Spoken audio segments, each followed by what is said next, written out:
প্রিয় দর্শক, শান্তিবার্তা চ্যানেলে আপনাকে স্বাগত।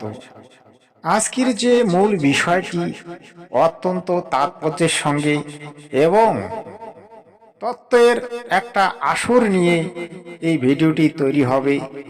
আপনারা যদি শেষ পর্যন্ত শোনেন, আপনারা অবশ্যই আনন্দ উপভোগ করবেন এবং অনেক তত্ত্ব কথা জানতে পারবেন। যেমন আমাদের এই যে গোপাল কৃষ্ণ পাল, তিনি বলেছেন মানুষকে কেন পাপ কর্মের ফল ভুগতে হয় আর কর্মই কেন শ্রেষ্ঠ, সেটা নিয়ে আজকের বিরাট বিশ্লেষণ। অপরদিকে দীনকৃষ্ণ ঠাকুর মহাশয় বলেছেন যে আমরা যে কুসংস্কার মেনে চলি, সেই কুসংস্কারে আমাদের কি গতি হয় এবং আমরা যে একে অপরকে প্রণাম করি, সেই প্রণামের ফলে আমাদের কি ক্ষতি হয়, এই নিয়ে বিরাট তত্ত্বকথা। প্রিয় দর্শক, শেষ পর্যন্ত দেখার জন্যে অনুরোধ রইল।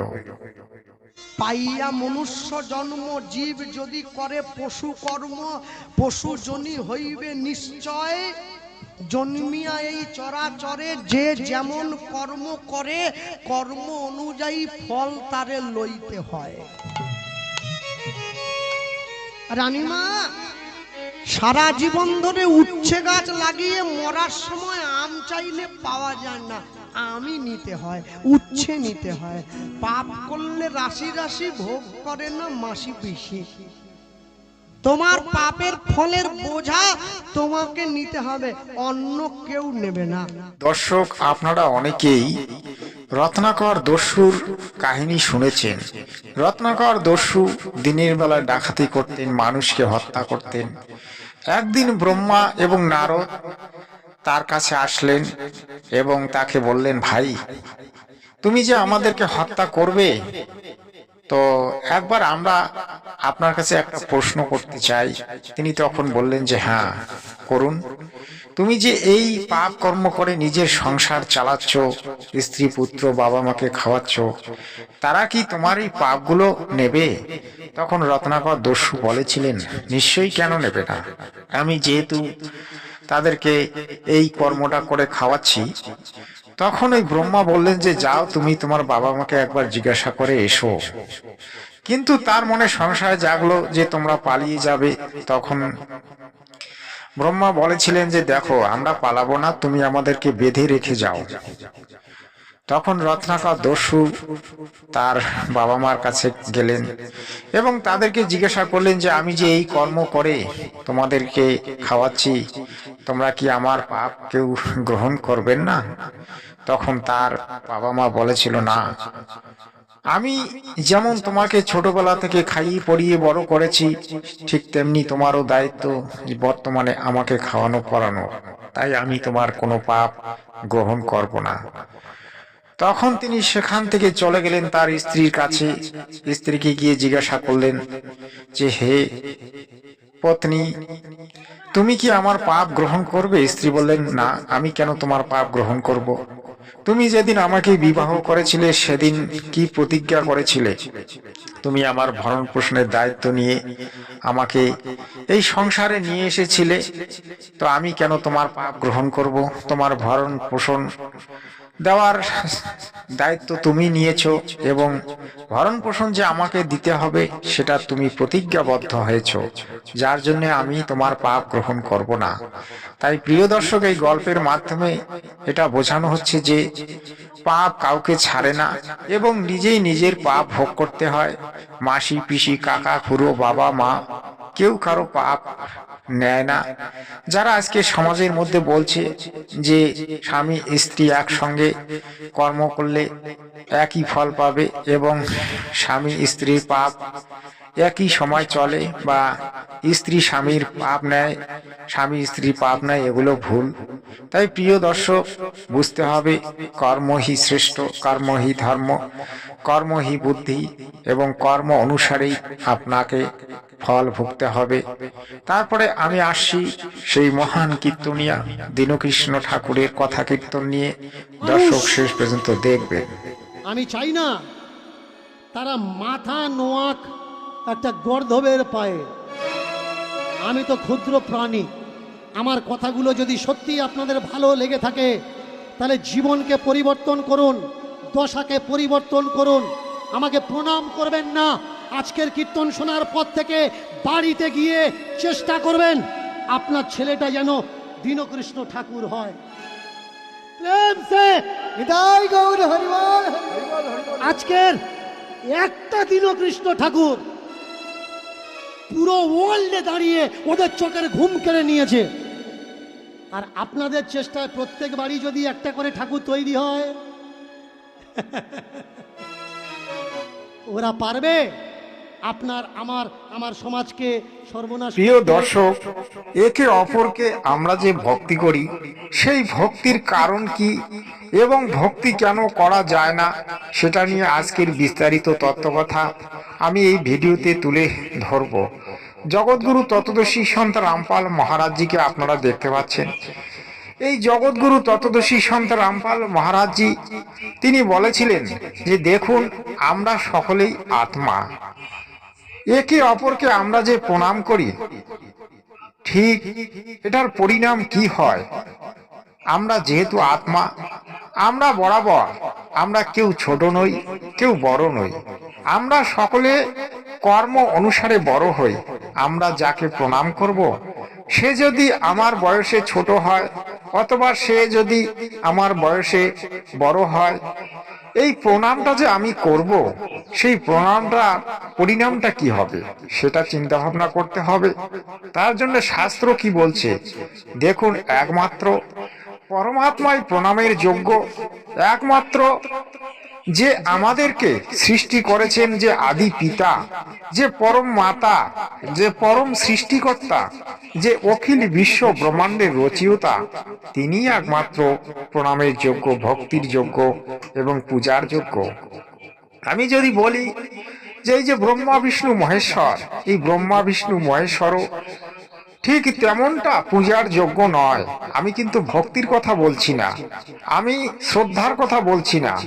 আপনি ব্রহ্মা বিষ্ণু মহেশ্বরকে অবশ্যই ভক্তি করতে পারবেন, কিন্তু সে পূজার যোগ্য নয়। পূজা আর ভক্তি কিন্তু এক জিনিস নয় ভাই, এটা আপনাকে বুঝতে হবে। পূজা শব্দের অর্থ হচ্ছে প্রাণের অভ্যর্থনা। ঠিক তেমনি যে পরম পিতা পরমেশ্বর, তাকে যদি আমরা ভক্তি করি, সে আমাদের ভক্তির ফল দিতে পারবে। কিন্তু আমরা যাকে প্রণাম করলাম, ওই ভণ্ড, ওই পাষণ্ডী পাখণ্ডীকে, তারা কিন্তু আপনাকে ভক্তির ফল দিতে পারবে না এবং সে উল্টা আপনাকে নোংরা করবে। কারণ ছোঁয়াচে রোগে যদি একবার আপনি ওই ব্যক্তিকে স্পর্শ করেন, তাহলে কিন্তু আপনার ভিতরেও ওই ছোঁয়াচে রোগটা এসে যাবে, যেটা আপনারা করোনা ভাইরাসের সময় দেখেছিলেন। ঠিক তেমনি ওই অপবিত্র লোকটাকে যদি আপনি পা ছুঁয়ে প্রণাম করেন, আপনার ভিতরেও কিন্তু ওই অপবিত্রতা এসে যাবে। তাই ভক্তি যাকে তাকে করতে নেই এবং একমাত্র পরমাত্মাই ভক্তির যোগ্য। এটা কিন্তু আমাদের সনাতন ধর্মগ্রন্থেই উল্লেখ আছে। ভক্তি আমরা দেখি কীর্তন আসরে একেবারে ভক্তির ছড়াছড়ি হয়ে যায়, একে অপরকে ভক্তি করে। এগুলো সম্পূর্ণ শাস্ত্র বিরুদ্ধ কর্ম এবং এই বিধানগুলি যারা দিচ্ছে তারা আসলে তত্ত্ব জানে না, তারা আসলে শাস্ত্র পড়েনি। জগৎগুরু তত্ত্বদর্শী সন্ত রামপাল মহারাজজি আজ এই তত্ত্বগুলি তুলে ধরেছেন এবং আমাদের পশ্চিমবঙ্গের দীনকৃষ্ণ ঠাকুর মহাশয় এই তত্ত্বগুলি তুলে ধরেছেন। আমরা প্রত্যেকটা অনুষ্ঠানের ভিতরে দেখি একে অপরকে প্রণাম করে যেন কতটা আনন্দ উপভোগ করি, কিন্তু বাস্তবে এর পরিণামটা যে কত ক্ষতিকর সেটা কি কেউ কোনোদিন ভেবে দেখেছেন? দেখেননি। এর পরিণাম অত্যন্ত ভয়ঙ্কর দাঁড়িয়ে যায়। কারণ আপনি ধরেন একটা সাইকেল নিয়ে আপনি কোথাও যাচ্ছেন, সাইকেলটা হঠাৎ করে পিঞ্চার হয়ে গেল, অর্থাৎ সাইকেলের টিউবের হাওয়া বেরিয়ে গেল। তাহলে এবার আপনাকে ওই হাওয়া মেশিন দিয়ে কিন্তু হাওয়া করতে হবে। যদি আপনি অন্য একটা সাইকেলের হাওয়া থেকে আপনার সাইকেলে হাওয়া ভরান, তাহলে কি হবে? দুটোই অচল হবে। ঠিক তেমনি এটাও, আপনি যাকে প্রণাম করলেন সেই ব্যক্তি যদি পুণ্যাত্মা ব্যক্তি না হয়, আপনি কিন্তু বড় বিপদে পড়ে যাবেন এবং অপবিত্র হয়ে যাবেন এবং আপনার পুণ্য ক্ষয় হয়ে যাবে, তাহলে এই দিকটা চিন্তা করে আপনারা কিন্তু যাকে তাকে প্রণাম করবেন না। প্লিজ, আজ থেকে যারা আমার এই ভিডিওটি দেখলেন তারা তত্ত্বটা বুঝতে পারলেন, এবং মহান জগৎগুরু তত্ত্বদর্শী সন্ত রামপাল মহারাজজি এটা সূক্ষ্ম বেদ থেকে, আমাদের 4 বেদ থেকে, আমাদের 6টি শাস্ত্র থেকে তিনি কিন্তু প্রত্যক্ষভাবে দেখিয়ে দিয়েছেন যে এই ভক্তির মূলে আমরা কতটা হীন হয়ে যাই। তাই প্রিয় দর্শক, যা কিছু করবেন বুঝে সুঝে করবেন। ওই পাখণ্ডীদের কথায় আপনারা কিন্তু চলতে পারবেন না। আর বাকি রইল, দীনকৃষ্ণ ঠাকুর মহাশয় বলেছেন যে প্রত্যেকটা ঘরে একটা করে দীনকৃষ্ণ সৃষ্টি হোক। তিনি অবশ্য ওনার ব্যক্তিগত মত পোষণ করেছেন, তিনি কুসংস্কারের বিরুদ্ধে কথা বলেন, এটা সত্য। কিন্তু প্রত্যেক বাড়িতে যে দীনকৃষ্ণ ঠাকুর জন্ম নেবে বা সৃষ্টি হবে, বা প্রত্যেক বাড়িতে একটা করে দীনকৃষ্ণ ঠাকুর হবে, এমনটা নয়। আসলে সমাজের মধ্যে যে কুসংস্কারগুলো ছড়িয়ে ছিটিয়ে আছে সেগুলোকেই দূর করার জন্য দীনকৃষ্ণ ঠাকুর মহাশয় কিন্তু এটা তুলে ধরেছেন। আজ থেকে 200 বছর আগে যেমন সতীদাহ প্রথা ছিল কতটা নিন্দনীয়, ঠিক তেমনি আজকের সমাজে যে কুসংস্কারগুলি ছড়িয়ে ছিটিয়ে আছে সেগুলোর বিরুদ্ধে আমারও লড়াই। পাখণ্ডী ব্রাহ্মণেরা আজও আমাদেরকে শ্রাদ্ধের নামে, পূজার নামে এবং বিভিন্ন ধর্মকর্মের নামে লুট করে চলেছে, যেগুলির কোনো বাস্তবিকতা প্রমাণ নেই, যেগুলির কোনো সত্যতা নেই, যেগুলি আমাদের শাস্ত্রে উল্লেখ নেই, যেগুলি করার কোনো বিধান নেই। কেন তারা করাচ্ছে? নিজেদের ব্যবসাটাকে লাঘু রাখার জন্য। তাই প্রিয় দর্শক, আপনাদের প্রতি অনুরোধ রাখবো যে এই পাখণ্ডীদের থেকে দূরে থাকুন, আর নিজেই ঘরে একটা জ্ঞান গঙ্গা পুস্তক এবং শ্রীমদ্ ভাগবত গীতা নিয়ে আসুন, সুন্দরভাবে বসে বসে পড়ুন এবং বুঝতে, পড়তে, জানতে শিখুন, তবেই আপনার এই মনুষ্য জন্ম সফল হবে। অন্যথা ওই পাখণ্ডীদের শ্রীচরণে প্রণাম করে আপনি নিজের পুণ্যকে ক্ষয় করবেন না এবং নিজেকে অপবিত্র করবেন না।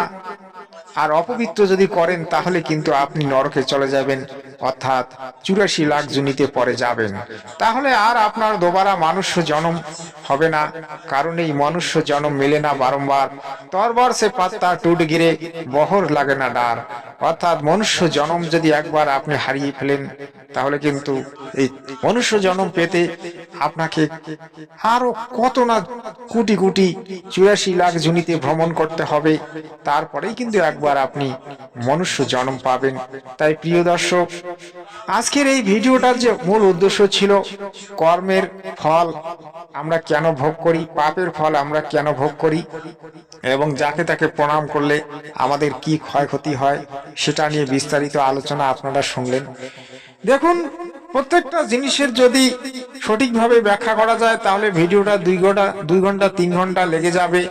এর ভিতরে প্রমাণও আছে, এই কথাগুলির প্রত্যেকটার প্রমাণ আছে। তাই প্রমাণগুলি আমি হয়তো সেটা পুরোপুরি দেখাতে পারলাম না, কিন্তু জগৎগুরু তত্ত্বদর্শী সন্ত রামপাল মহারাজের কৃপায় যতটুকু আপনাকে জানাতে পারলাম জানালাম। আপনারা যদি বিশ্বাস করেন অবশ্যই আপনারা ফল পাবেন, অন্যথা নিজের জীবনকে আপনি দুঃখের সংসারে ভেসে একেবারে নরকে ঠেলে দেবেন। তাই প্রিয় দর্শক, সর্বদা শান্তিবার্তা চ্যানেলকে ফলো করুন এবং সত্য কথাগুলি জানার চেষ্টা করুন, আর সত্যকে স্বীকার করার চেষ্টা করুন। আজকে এতটুকুই, আরো আপনার সঙ্গে দেখা হবে আগামী ভিডিওতে। ততক্ষণে আপনাকে বলবো ভালো থাকবেন, সুস্থ থাকবেন, সৎ সাহেব।